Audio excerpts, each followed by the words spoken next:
नमस्कार ओडिशा आपण देखुचंती Odisha 24/7 YouTube channel. आज वीडियो आम देखा आज मुख्य खबर।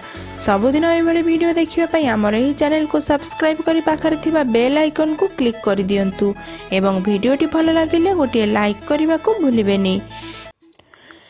6 जिला को येलो वार्निंग, वज्रपात सह वर्षा संभावना।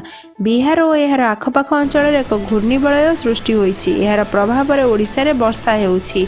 आज दक्षिण उपकूलवर्ती ओडिशार विभिन्न स्थान में और दक्षिण आभ्यंतरीण ओडिशार किछि स्थान में वज्रपात सह स्वल्परू मध्यम धरणर वर्षा हेबार संभावना रहिछि।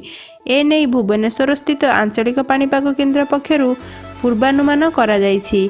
एहा सह उत्तर ओडिशार गोटिए किंबा दुईटी स्थान में घड़घड़ी सह स्वल्परू मध्यम धरणर वर्षा होई पारे।